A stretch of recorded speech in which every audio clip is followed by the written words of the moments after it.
then it's a male.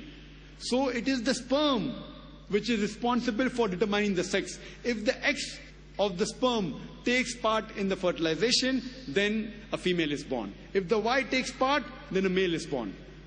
And this is exactly what the Quran says in Surah Najm, chapter number 53, verse number 45 and 46, that we have created the human being from a minute quantity of liquid which is ejaculated.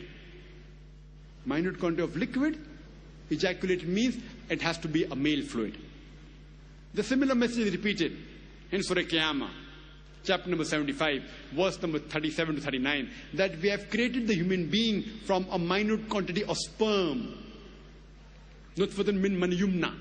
We have created the human being from minute quantity of sperm, then made it into an alaqa, then made the alaqa into mudga, and gave it sex, male and female. So the Quran says that the sperm is responsible for the sex of the child, whether it's male or female. In this country of ours, this great country, India, for reasons known best to the Indians, in India mainly, most of the people, they prefer having sons rather than daughters.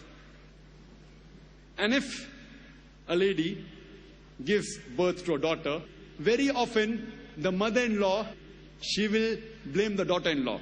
That why did you give birth to a daughter? According to the science and the Quran, if the mother-in-law has to blame anyone, she should not blame the daughter-in-law, she should blame the son. Because it is the male fluid which is responsible for deciding the sex of the child, male or female. Actually, it's in the hands of Allah subhanahu wa ta'ala. He is the one who makes it male or female. But if the mother-in-law has to blame anyone, she should blame the son. Because he is responsible for the sex of the child, male or female. The Quran says in Surah Az-Zumur, chapter 39, verse number 6, that we have made the human beings in stages, one after the other, in 3 veils of darkness. According to Prophet Zakir Naik-Quran, he said that this verse of the Quran, when it mentions the 3 veils of darkness, it refers to the anterior abdominal wall, the uterine wall, and the amniochorionic membrane. That the human being is made into stages in 3 veils of darkness. The Quran describes the various embryological stages in great detail. The Quran mentions in Surah Mu'minun, chapter number 23, verse number 12 to 14, that we have created the human being from a quintessence of clay, then made it into a nutfa, a minute quantity of liquid, then made the nutfa into alaqa, a leech-like substance, then made the alaqa into mudga, that's a chewed-like lump, then made the mudga into izama, bones, then clothed the bones with lahem, that is flesh. And then we made a different creature. Glory be to Allah, who's the best to create. These 3 verses of the Quran describe the various embryological stages, the initial stages of development of a human being in the mother's womb in great detail. First it says that it made it from a nutfa, which we discussed, a minute quantity of liquid, then made the nutfa into alaqa. That means a leech-like substance, which we discussed earlier. The meaning of the Arabic word alaqa, it has got 3 meanings. One is a leech-like substance. It also means something which clings. And the third meaning of alaqa is congealed clot of blood.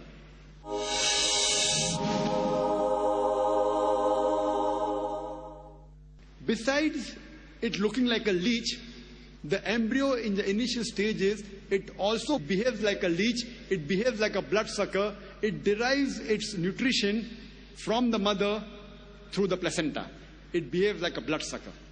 So besides looking like a leech, it also behaves like a leech. The second meaning, something which clings, we know that the embryo clings to the uterine wall. Throughout the 9 months that the fetus is in the womb of the mother, it clings to the uterine wall. The third meaning of alaqa is congealed clot of blood. And today's science tells us that in the initial stages, the blood does not circulate. And the blood clots in the vessels and it appears like a congealed clot of blood. So all 3 meanings of alaqa, alhamdulillah, today's science says, is in perfect conformity to latest advances made in embryology. It further says, we placed it in a Qararim Makeen, a place of security. And we know today that the fetus is protected posteriorly by the spinal column, the backbone, as well as the posterior muscles. And anteriorly it is protected by the anti-abdominal wall, by the amniochorionic membrane, as well as the amniotic fluid, which protects the child. So the science today testifies that the child is well protected in the womb of the mother. It further says, we made the alaka into a mudga. A mudga means a chewed-like lump. So Professor Keith Moore took a plasticine and made it look into a leech-like substance, initial stage of embryo, and then placed it between his teeth. He bit it to make it appear like a mudga, a chewed-like lump. And when he saw it, the teeth marks, it resembled the somites from where the nerves develop. And the Quran continues, we made the mudga into izama, bones. Then clothed the bones with lahm, that is flesh. Then we made it altogether a different creature. So what does the Quran mean that we made it into altogether different creature? Till this stage of mudga, izama, lahm, chewed like lump, bones, flesh, till this stage, today science tells us the initial stages of development of a human being is similar to the development of a fish, rabbit, and many other animals. Only after this stage does the human development differ in looks, where we have a head, then we have limbs. Then the Quran says, we made it into a different creature. Glory be to Allah, who is the best to create. Imagine, the Quran describes the various embryological stages in great detail. And Professor Keith Moore, he said that this description given in the Quran, based on shapes, alaka, leech-like substance, mudga, chewed-like lump, izama, bones, laham, flesh, is far superior to the divisions made in modern embryology, where we say stage 1, stage 2, stage 3, stage 4. It's difficult to identify. The description given in the Quran is far more superior and much more easy. And previously the scientists, they thought, it was in the 16th and 17th century, when scientists like Swammerdam, they thought that the sperm contained the miniature human being. The head of the sperm contained the miniature human being, and then it grew in the womb of the mother.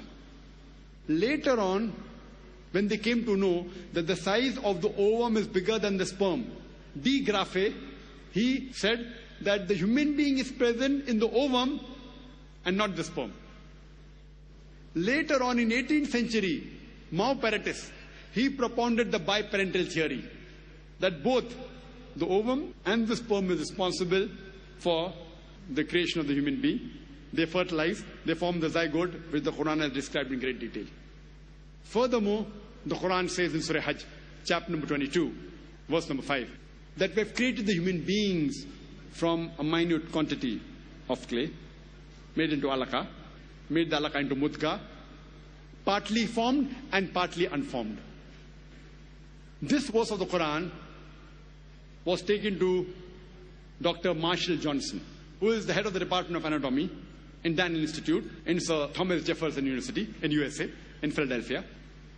Now we have come to know in science that if at this stage we cut the embryo and we analyze the organs, we find some of the organs are formed, some are not formed. So Professor Marshall Johnson said, if we describe this stage of the embryo as a complete creation, it will be wrong, because some organs are not formed.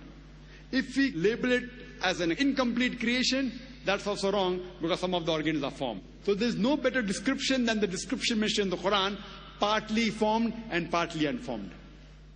In Arabic, it can also be treated as differentiated and undifferentiated. And Professor Marshall Johnson said that at this stage, some cells are differentiated, some are undifferentiated. Further is mentioned in the Quran, in Surah Sajda, chapter number 32, verse number 9, that we have given the human beings the faculty of hearing and sight. It's mentioned in Surah Insan, chapter number 76, verse number 2. We have given to the human being the gift of hearing, sight, and feeling.